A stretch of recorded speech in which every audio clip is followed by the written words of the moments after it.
ప్రసంగాలు చేస్తున్న కుర్రవాడు జార్జ్తో కలిసి ప్రయాణం చేస్తున్న ఆ పెద్ద మనిషికి మహా చిరాకుగా ఉంది. గుర్రపు బండిలో అసలే కుదుపుల ప్రయాణం, దానికి తోడు ఈ మెల్లకన్ను కుర్రవాడు ఉండుండి గట్టిగా పాట ఎత్తుకుంటున్నాడు. అదైనా ప్రయాణంలో పాడుకునే లొలాయి పదం కాదు, హల్లెలూయ పాటలు. జార్జ్కు ఆ పెద్ద మనిషి అవస్థ తెలుసు, కానీ హుషారును అదుపులో పెట్టుకోలేకపోతున్నాడు. అవును మరి, 3 ఏళ్ల తర్వాత మళ్ళీ ఇంటికి తిరిగి వెళ్తున్నాడు.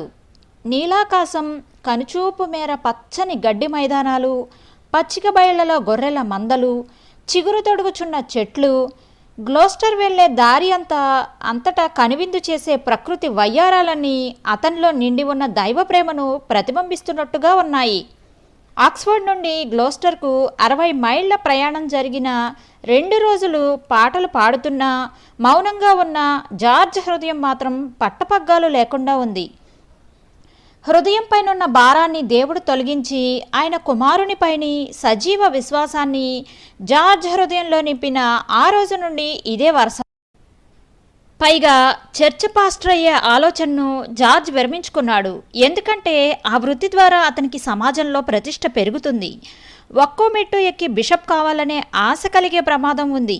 అలా కాక పాస్టర్గా అభిషేకం పొందకుండా మామూలు మనిషిగానే ఈ సువార్తను వ్యాపింపచేయాలి. దూరాన గ్లోస్టర్ పట్టణం కనుచూపు మేరలోకి వచ్చింది. వెంటనే మళ్ళీ ప్రార్థన మొదలుపెట్టాడు. అతని అన్నకి హోర్ గారి ద్వారా ముందే వార్త అందింది కదా, జార్జ్ ఓ మునీశ్వరులా తయారయ్యాడని. కానీ ఇప్పుడు తమ్ముడు సంతోషం చూస్తుంటే ఆశ్చర్యం కలిగింది అతనికి. కానీ బెల్ హోటల్లో తన తమ్ముడిని ఉంచుకోవడానికి చోటు లేదు. అతని తల్లి గట్టిగా కౌగులించుకుని కన్నీళ్లు పెట్టుకుంది. కానీ కోడలి నోటికి భయపడుతుందామె. జార్జ్ వదిన గారు మాత్రం కర్కశంగా, నిర్దయగా అతన్ని బయటకు పంపివేసింది. ఈ దృశ్యం జీవితాంతం మర్చిపోలేకపోయాడు. ఇక చేసేది లేక సంచి భుజాన్నేసుకుని తన స్నేహితుడు గాబ్రియల్ హ్యారిస్ ఇంటికి చేరుకున్నాడు. హ్యారిస్ తల్లి అతన్ని సాదరంగా ఆహ్వానించి చేర్చుకుంది. భోజనం చేస్తూ జార్జ్ తన క్రొత్త జన్మం గురించి వివరించాడు. తన పట్టుదల పోరాటం గురించి, తుదకు దేవుడు తనకు ఉచితంగా ఇచ్చిన క్రొత్త జన్మం అనే బహుమానం గురించి చెప్పాడు. భక్తి శ్రద్ధలు గల జీవితం నూతన జన్మ వల్ల కలిగే ఫలితం, అంతేకాని దాన్ని పొందే సాధనం కాదు. ఆ ఎండాకాలమంతా ఆత్మీయ సత్యాలను వెతికి కనిపెడుతూనే ఉన్నాడు జార్జ్. కొంతకాలం పాటు బ్రిస్టల్ నగరానికి వెళ్ళి తన పెద్ద అన్న ఆండ్రూ ఇంట్లో దిగాడు. ఆండ్రూ ద్రాక్షరసం వ్యాపారి. అక్కడ ఓడ కెప్టెన్ అయిన మరో అన్న జేమ్స్ కోసం ఎదురుచూస్తూ కొంతకాలం ఉన్నాడు. ఆండ్రూ తన తమ్ముడి అర్థం కాని మాటలకు అతన్ని ఎగతాళిగా, ప్రేమగా కాసేపు ఏడిపించి, ఇలాంటి పెద్ద పెద్ద వేదాంతాలు వదిలిపెట్టి త్వరగా ఆక్స్ఫర్డ్ చదువు ముగించి పాస్టర్గా నిర్ధారణ పొంది మంచి సంఘం వెతుక్కుని స్థిరపడమని మందలించాడు. చిన్నాన్న జేమ్స్ మాత్రం మాట్లాడడానికి ఎక్కువ సమయం లేకపోయినా జార్జ్ను ప్రోత్సహించి వెళ్ళిపోయే ముందు 4 బంగారు కాసులు అతని చేతిలో పెట్టాడు. 1735 సంవత్సరం జూన్ 11వ తేదీన జాన్ వెస్లీకి ఉత్తరం రాస్తూ, నా బంధువులు అంతా అటు ఇటు కాని స్థితిలో ఉన్నారు. వాళ్ళ దృష్టిలో ఆదర్శవంతుడైన జీవితం గడపడం తప్పించి వాళ్ళ గురించి నేనేమీ చేయలేను అని రాశాడు. అయితే ఆత్మీయ ఆకలి ఉన్న ఎంతోమందిని జార్జ్ గమనించాడు. ఒకసారి ఓ ముసలి బంధువురాల్ని సందర్శించడానికి వెళ్ళి ఆ ఆవరణలో కూర్చుని ఏడుస్తూ ఉన్న ఒక స్త్రీని చూశాడు. సందేహిస్తూనే వెళ్ళి ఆమెకు క్రీస్తు ప్రేమను గురించి 4 మాటలు చెప్పాడు. దానికి ఆమెలో వచ్చిన మార్పు చూసి ఆశ్చర్యపోయాడతడు. ఆమె కన్నీళ్లు తుడుచుకుని సంతోషంగా వెళ్ళిపోయింది. గ్లోస్టర్, బ్రిస్టల్ నగరాల్లో ఆ కాలంలో సామాన్య ప్రజల్లో ఆత్మ సంబంధంగా ఎంతో ఆకలి, అవసరం ఉన్నట్టు గుర్తించాడు జార్జ్. అందుకనే వాళ్ళంతా చిన్న చిన్న గుంపులుగా ఏర్పడి ఆరాధనలు జరుపుకుంటున్నారు. అయినా వాళ్ళందరూ చర్చ్ ఆఫ్ ఇంగ్లాండ్ సభ్యులే. తరువాత చర్చ్ ఆఫ్ ఇంగ్లాండ్ పద్ధతులు నచ్చక కొంత స్వతంత్ర భావాలు అవలంబించిన పాస్టర్లతో పరిచయం పెంపొందించుకోసాగాడు జార్జ్, ముఖ్యంగా కోల్ అనే భక్తునితో. అంతకుముందైతే ఆయన ప్రసంగాలను ఎగతాళి చేస్తూ ఉండేవాడు జార్జ్. కానీ క్రమంగా ఆ ధోరణి మార్చుకుని ఆయన్ని క్షమించమని అడిగాడు. కోల్ ఎప్పుడూ హుషారుగా నవ్విస్తూ ఉండేవాడు. కానీ ఆయన చర్చ్ ఆఫ్ ఇంగ్లాండ్ నుండి వేరైపోయాడు కాబట్టి నరకానికి పాత్రుడే కదా అని జార్జ్ అనుమానం. ఈ అనుమానం విని కోల్ విరగబడి నవ్వేవాడు. ఆయన క్రీస్తుని వ్యక్తిగతంగా ఎంత ప్రేమిస్తాడో మెల్లమెల్లగా తెలియవచ్చింది జార్జ్కి. క్రమంగా బయటికి చెప్పడానికి జంకవలసిన ఒక అభిప్రాయానికి వచ్చాడు జార్జ్. వారిలోని క్రొత్త జన్మను గురించిన మెలకువ ఎక్కువగా ఉన్నట్లుగా ఉంది. జార్జ్ ఇలాంటి అసమ్మతి వర్గంతో కలవడాన్ని రెవరెండ్ జాన్ వెస్లీ హర్షించడు. కానీ దేవుని ఉచిత కృప గురించిన నిశ్చయత, విశ్వాసం ద్వారానే నీతిమంతులుగా తీర్చబడవలసిన అవసరం ఈ పెద్ద పెద్ద మతాచార్యులకి తెలిసినట్టు లేదు. చార్లెస్ జాన్లు అమెరికా ప్రయాణం కట్టడంతో తాను కనుగొన్న దాని గురించి వాళ్ళకు చెప్పే అవకాశం రాలేదు. వాళ్ళిద్దరూ సత్కార్యాల ద్వారా తమ ఆత్మల రక్షణ కలగాలనే ఇంకా పాటుపడుతున్నారు. అందుకు సున్నితంగా జాగ్రత్తగా వాళ్ళకి ఓ ఉత్తరం రాశాడు జార్జ్. క్రీస్తులో నా ఆత్మీయ తండ్రి జాన్ వెస్లీకి తన నమ్మిక ద్వారా పొందిన కొత్త జన్మ గురించి నేరుగా చెప్పడానికి ఇంకా సందేహమే జార్జ్కి. జాన్ వెస్లీ తాను రాసే విషయాలు నమ్మడు.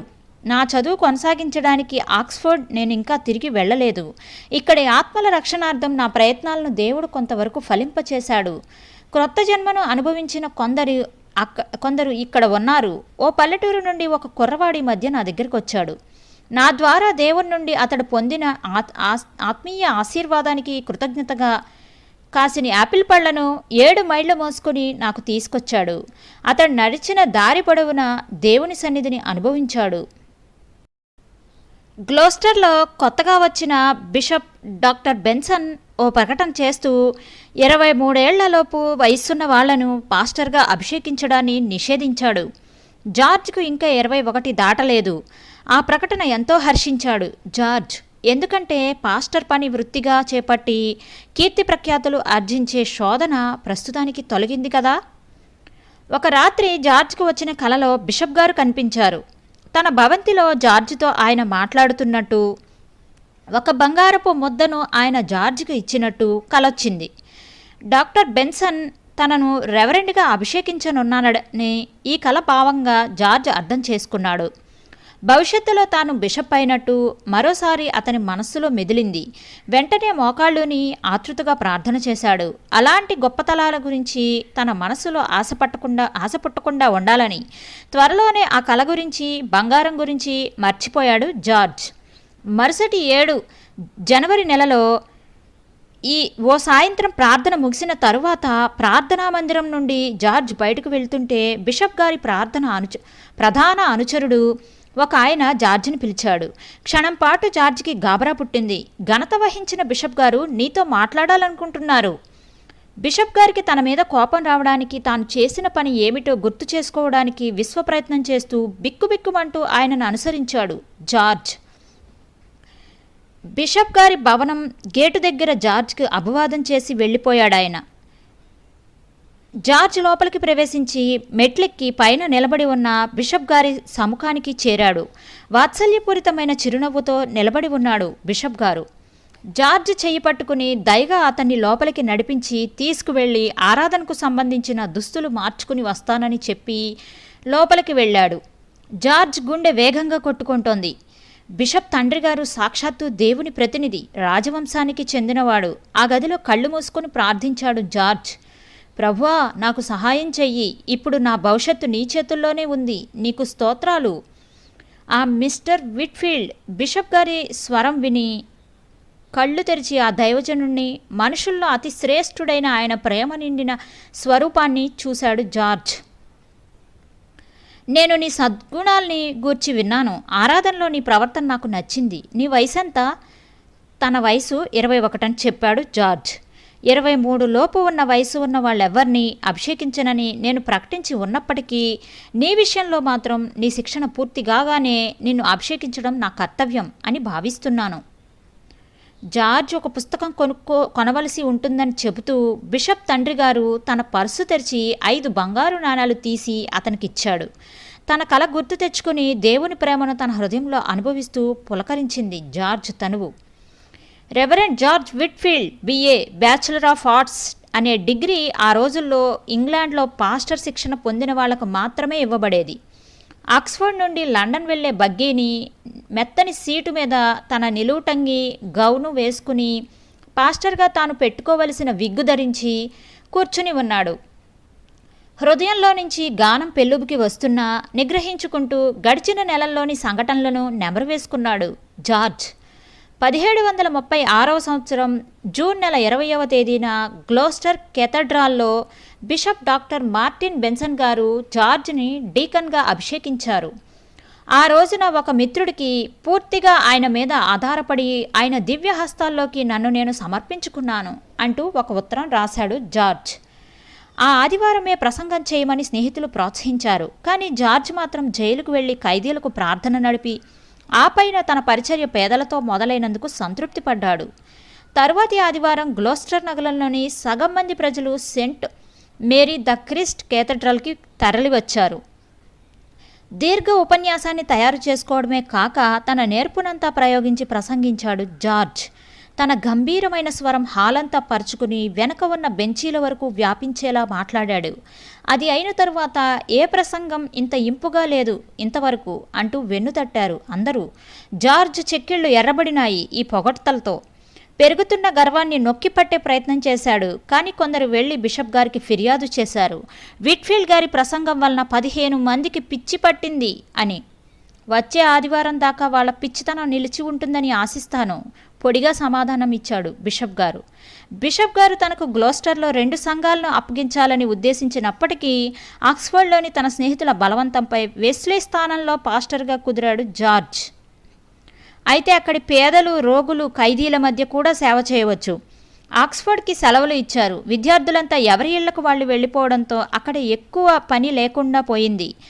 ఈ సమయంలోనే టవర్ ఆఫ్ లండన్ చర్చ్ క్యూరేటర్గా ఉన్న ఒక ఆయన మరో చోటికి వెళ్తూ తన స్థానంలో పనిచేయమని జార్జ్ని అడిగాడు. లండన్లో కొంతకాలం ఉండడం అంటే ఎవరికైనా సరదాయే కదా. పైగా లండన్లో కొన్ని రోజులుంటే అతని చదువు కూడా పూర్తవుతుందన్న ఉద్దేశంతో బిషప్ గారు అతనికి అనుమతినిచ్చారు. జార్జ్ లండన్కు వచ్చిన 10 రోజుల తర్వాత ఆదివారం నాడు ఆ ప్రాంతంలోని వ్యాపారస్తులు అలవాటు ప్రకారం కుటుంబాలతో మామూలుగానే చర్చికి వచ్చారు. కూర్చుని మొహాలు భీకరంగా, గంభీరంగా, భక్తిగా అలవాటుగా పెట్టుకుని ఆరాధన తతంగం కోసం ఎప్పటి మాదిరిగానే ఎదురుచూస్తున్నారు. తమకు పరిచయం లేని ఓ కుర్ర పాస్టరు నడిచి వెళ్ళి ఫుల్పీట్ ఎక్కడం చూశారు. కొందరు నోళ్లు వెళ్లబెట్టారు, కొందరు ముసిముసిగా నవ్వుకున్నారు. అంత కుర్రవాడు నీలం రంగు కళ్ళు, మెల్లకన్ను, తెల్లటి విగ్గు. ఈరోజు ప్రసంగం ఉండదులే, ప్రతిసారి కంటే అరగంట ముందుగానే బయటపడవచ్చని గుసగుసలాడుకున్నారు. స్తుతిగీతాలయ్యాయి. కుర్ర పాస్టర్ గారు కాస్త సంకోచిస్తూనే ప్రసంగ వేదిక ఎక్కారు. అంత పెద్ద చర్చిలో ఒక్కడే ఫుల్పిట్ మీద నిలబడి కలిగి చూశాడు. అంతా సర్దుకుని వెనక్కి చేరగలబడి కూర్చున్నారు. కొందరు మెల్లిగా దగ్గారు, కొందరు కునికిపాట్లు పడ్డానికి సరైన భంగిమలో సర్దుకున్నారు. 1 కొరింథీ 6వ అధ్యాయం 11వ వచనం. చర్చి గంట ప్రతిధ్వనించినట్లు ఆజ్ఞాపిస్తున్న ఆ స్వరం వినిపించింది. మీలో కొందరు అట్టివారై ఉంటిరి కానీ ప్రభు అయిన యేసుక్రీస్తు నామమును మన దేవుని ఆత్మయందును మీరు కడుగబడి పరిశుద్ధపరచబడిన వారై నీతిమంతులుగా తీర్చబడితిరి. గొంతు సవరించుకున్నాడు కొద్దిగా. కాగితాలు చూస్తూ చదవసాగాడు. నేను గమనించేదేమిటంటే ఈ రోజుల్లో కొందరు విమర్శకులు బయలుదేరారు. చర్చ్ ఆఫ్ ఇంగ్లాండ్ పాస్టర్లు తమను గురించి తామే ప్రజలకు బోధించుకుంటారు గాని క్రీస్తు యేసును బోధించరు అని. దానిలో నిజం ఎంతవరకు ఉందో నాకైతే తెలీదు. కానీ దేవుని అభిషేకం పొందిన వాళ్ళంగా మా బాధ్యత ఏమిటంటే ఇలాంటి విమర్శ రావడానికి కారణమైన ప్రవర్తనను మాలో నుంచి కొట్టివేయడమే.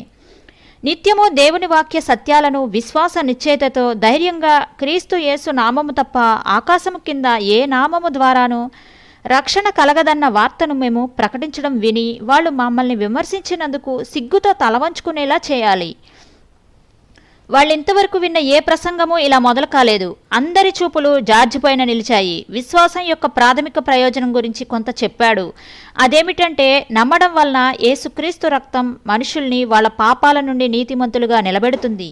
క్రమంగా వాళ్ళ హృదయాల్లోకి చొచ్చుకుపోయాడు. పాపదోషం ఏమిటి? అందరం ఏ విధంగా దేవుని ఆజ్ఞను మీరి తీర్పుకు గురైనామో, దేవుని నీతియుక్తమైన తీర్పు పూరించబడాలంటే మనం నశించడమో లేక ఆ శిక్షను భరించే మరో మార్గం ఎలా కనుక్కోబడవలసి ఉన్నది వివరించాడు. నీతిమంతులుగా తీర్చబడడానికి మనుష్యరీతిగా కనిపించే మార్గాలను ఒక్కొక్కటే తీసుకుని అన్నింటిలోనూ ఉన్న లొసుగుల్ని ఎత్తి చూపించాడు. చివరికి పౌలు ఆత్మలో మూలిగినట్టు కేకపెట్టాడు. అయ్యో, ఎంత దౌర్భాగ్యులమో! పాపం నిండిన స్థితి నుండి మమ్మను ఎవడు విడిపిస్తాడు? కాసేపు ఆగి చర్చి అంతా కలిగి చూశాడు. ఇలా మనం ఎంతగానో కోరుకుంటున్న నీతిమంతులుగా తీర్చబడే స్థితి మనకు కలిగే మార్గం ఏదీ లేదు, ఒక్క క్రీస్తు కార్చిన అమూల్య రక్తం ద్వారా తప్ప. మనం యేసుక్రీస్తు పేరన నీతిమంతులుగా తీర్చబడతాము. జార్జి మాటలను జైబేరి మోగించినట్టు సంతోషంగా కేకపెట్టి చెప్పాడు. ప్రసంగం చేస్తుంది 2 పదులు దాటని కుర్రవాడు అని అంతా మర్చిపోయారు. ఎందుకంటే ఈ కుర్రాడు వాళ్ళ జీవిత సమస్యను విశదపరుస్తున్నాడు. జార్జ్ చేతులు పైకెత్తి దృష్టి పరలోకం వైపుకు సారించి, తండ్రి, ఇప్పుడు మాకు తెలుసు నువ్వు మమ్మల్ని ఎంత ప్రేమించావో. నీ కుమారుని దాచిపెట్టుకోలేదు. నీ ఏకైక కుమారుణ్ణి మా కోసం సిలువ మరణం పాలు చేసేంతగా మమ్మల్ని ప్రేమించావు. ఆ రక్షకుడు కొయ్య మీద వ్రేలాడుతున్న తీరు చూడండి. మనల్ని కౌగిలించుకోవడానికి చాచిన ఆ 2 చేతులు. తన పాపాన్ని గ్రహించిన ఏ పాపి ఈ కృపను స్వీకరించక తప్పు త్రోసిపుచ్చగలడా? అరచేతులను తొలచిన ఆ ఇనప మేకులు, ప్రక్కలో ఆ గుండ్రటి గాయం, అవెందుకో తెలుసా? మన పాపాలను కడిగే రక్త జలపాతపు వాకిళ్లు విప్పడానికి ఉంచిన తాళపు చెవులు. ఇక ఇప్పుడు మీలో ఆ కృపను త్రోసిపుచ్చేది ఎవరు?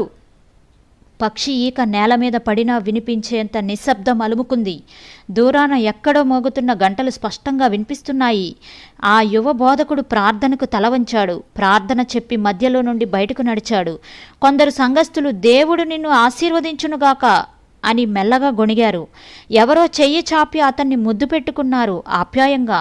అతనెవరో, అతని పేరేమిటో వాళ్ళెవరికీ తెలియదు. వాళ్లతో మాట్లాడడం మొదలెడితే వాళ్ల పొగడ్తలకి గర్వం మొలకెత్తుతుందేమోనని త్వరగా నడిచి ఇల్లు చేరుకున్నాడు. అయితే అతని గురించి తెలుసుకోవడానికి వాళ్ళకి ఎంతో కాలం పట్టలేదు. అటుపైన ప్రతి ఆదివారం బయట నుంచి కూడా జనం హాజరవడంతో చర్చి కిక్కిరిసిపోయేది. అమెరికా నుండి వెస్లీ సోదరులు ఉత్తరాలు రాసేవారు. అక్కడి సేవ అంత ప్రోత్సాహకరంగా లేదు. జార్జ్ కూడా రెడ్ ఇండియన్లకి నాగరికత లేని అక్కడి మిగతా ప్రజలకు తాను సువార్త చెప్పాలని ఆశించేవాడు. జనరల్ జేమ్స్ ఓగ్లెత్రోవ్ ఆధ్వర్యంలో అమెరికాలోని జార్జియా ప్రాంతంలో ఒక కాలనీ స్థాపించబడింది. ఇంగ్లాండ్లోని నేరస్తుల్ని, ఇంకా పనికిమాలిన వ్యక్తుల్ని, ఐరోపాలో నేరస్తులుగా తీర్చబడిన ప్రొటెస్టెంట్లని అక్కడికి తరలించేవారు. జార్జ్ దీనంగా ప్రార్థించసాగాడు. ఏంటి ప్రభువా, నన్ను అమెరికా వెళ్ళమంటున్నావా? సముద్ర ప్రయాణానికి తట్టుకుని బ్రతకగలనా? వెస్లీ నుండి వస్తున్న ఉత్తరాల్లో అక్కడ ఒక సేవకుడి అవసరం గురించి, ఆక్స్ఫర్డ్ మెథడిస్టుల్లో ఎవరైనా అక్కడికి రావాలన్న అర్థింపు పదే పదే కనిపించేది. అనాథ పిల్లలకి బోధించడానికి ఐరోపా, ఆసియా, ఆఫ్రికాల్లోని మారుమూల ప్రాంతాల నుంచి వచ్చిన వివిధ జాతీయులకు సువార్త చెప్పడానికి మనుషులు కావాలి. కొన్ని ఉత్తరాలు చాలా వ్యక్తిగతంగా ఉండేవి. కోత విస్తారంగా ఉంది, కోతకు పనివాళ్లు లేరు. విట్ఫీల్డ్ దీనికి నియమించబడింది, నీవేనేమో చూసుకో. క్రిస్మస్ ముందు చార్లెస్ వెస్లీ నుండి మరో ఉత్తరం వచ్చింది. నీ యజమాని పిలుస్తున్నాడు, పిలుపుకు లోబడు. ఆ రాత్రే జవాబు రాసి పంపాడు. జార్జ్, అమెరికాకు ప్రయాణించనున్న మొదటి ఓడలో బయలుదేరుతున్నానని. కొన్ని వారాల వరకు అట్లాంటిక్ దాటే ఓడలు ఏవీ లేవు. 1737 జనవరి 1వ తేదీన గ్లోస్టర్ చేరిన జార్జ్కు కన్నీళ్ల స్వాగతం దొరికింది. అమెరికా వెళ్లవద్దని అతని తల్లి బ్రతిమాలింది. అయితే 2 ఏళ్లలో తిరిగి వచ్చేస్తానని జార్జ్ ఆమెకు నచ్చచెప్పాడు. రెడ్ ఇండియన్లకు మిషనరీగా వెళ్లడం గొప్ప భాగ్యమని జార్జ్ ఎంచుకుంటుంటే, అతడు ఇంగ్లాండ్లోనే ఉండినట్లయితే అతడు ఆర్జించగల డబ్బును దృష్టిలో ఉంచుకుని అతని అన్న జాన్ అమెరికా ప్రయాణాన్ని నిరసించాడు. ఆ ఆదివారం తమ ఊరి కుర్రవాడు అమెరికాకు సేవకు వెళ్తున్నాడని విని చర్చిలో ఎంతోమంది కుతూహలం పట్టలేక గుమిగూడారు. లండన్ను కదిలించిన జార్జ్ ప్రసంగాల విషయం కూడా విని సంబరపడి ఉన్నారు వాళ్ళు. ఆ తరువాతి ఆదివారం చర్చి నిండిపోయింది. జార్జ్కు గౌరవం ఇంకా పెరిగింది. తన డైరీలో రాసుకున్నాడు, దేవుని ఆత్మే వాక్యాన్ని అందించింది. నిజంగా కొందరు మనస్ఫూర్తిగా మార్పు పొందారనుకుంటున్నాను. అన్న ఆండ్రూకి, అతని కుటుంబానికి వీడ్కోలు చెప్పడానికి జార్జ్ బ్రిస్టల్ వెళ్ళాడు. ఓ గురువారం నాడు సెయింట్ జాన్ చర్చిలో వెళ్లి కూర్చుంటే ఆ చర్చ్ పాస్టర్ గారు అతన్ని గుర్తుపట్టి కీర్తనల మధ్యలో దిగివచ్చి ఆ రోజు ప్రసంగం చెయ్యమని చెవిలో చెప్పాడు. ప్రసంగం కాగితాలు ఎప్పుడూ గౌను జేబులో ఉంటాయి కదా. సంతోషంగా వేదిక ఎక్కాడు జార్జ్. ఎవరో తెలియని ఆ యువకుడు చెప్పే ప్రతి మాటను ఆతృతగా విన్నారు సంఘస్థులు. తరువాతి గురువారం సెయింట్ స్టీఫెన్ చర్చిలోనూ ఇదే వరస. తరువాతి ఆదివారం నాటికి బ్రిస్టల్ అంతా జార్జ్ పేరు తెలిసిపోయింది. హడావుడిగా ఒక ఉత్తరం రాశాడు జార్జ్. ఇలాంటి స్థితిలో బ్రిస్టల్ వదిలి రావడం మంచిది కాదు అంటూ. నగరం మొత్తం ఇదే చర్చ. ఆదివారం చర్చిలు ఎంతలా నిండిపోయేవంటే చాలామంది స్థలం లేక తిరిగి వెళ్ళిపోవలసి వచ్చేది. ఆదివారాలే కాక మిగతా రోజుల్లో కూడా ప్రజలు చర్చికి వెళ్ళి అతని ప్రసంగాలు వినేవారు. ఉత్తరంలో స్నేహితుడు హ్యారిస్ని తన కోసం ప్రార్థన చేయమంటూ ఇలా రాశాడు: నాకు వస్తున్న ఇంత పేరు ప్రతిష్టల మూలంగా గర్విష్ఠునైపోకుండా ప్రార్థించు. ఇది దేవుని పని. ఆయన లేకుండా నేను వట్టివాడనే. అన్ని శాఖలకు చెందిన వాళ్ళు జార్జ్ ప్రసంగాలు వినడానికి కూడి వచ్చేవారు. బ్రిస్టల్లోని సెంట్ మేరీ రెడ్క్లిఫ్ చర్చ్లో తన ఎదుట ప్రసంగించమని ఆహ్వానిస్తూ బ్రిస్టల్ నగర పాలకుడు జార్జ్కు కబురు పంపాడు. ఈ 22 యువకుడి ప్రసంగం కోసం బ్రిస్టల్లోని ప్రముఖులు, ఇతర పౌరులు పెద్ద చిన్న ఆ చర్చిలో సమావేశమయ్యారు. ప్రసంగ వేదిక మీద కాగితాలు పరిచి మౌనంగా ప్రార్థన చేసుకుని చర్చి అంతా కలయి చూశాడు జార్జ్. ఎవరైనాను క్రీస్తులో ఉంటే వారు నూతన సృష్టి మొదలుపెట్టాడు. అతని గొంతు ఎత్తైన ఆ చర్చి కప్పు నుండి బండరాతి గోడల మధ్య ఖంగుమని మోగింది. క్రీస్తులో ఉండడం అంటే అంతరంగంలో మార్పు పొంది ఆత్మ పరిశుద్ధపరచబడి అద్భుతమైన రీతిలో సజీవమైన విశ్వాసంలో ఆయనలో లీనమయ్యి ఉండడం.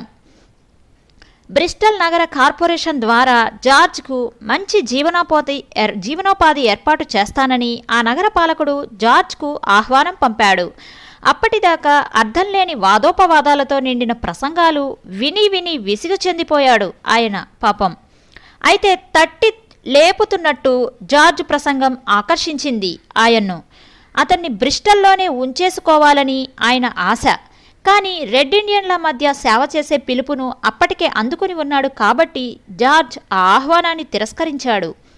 నీకు రెడ్ ఇండియన్లే కావాలంటే వాళ్ళకంటే ఇంకా దీనమైన పరిస్థితిలో ఉన్నవాళ్ళు ఇక్కడే ఉన్నారు. కింగ్స్ వుడ్ బొగ్గుగని పనివారు.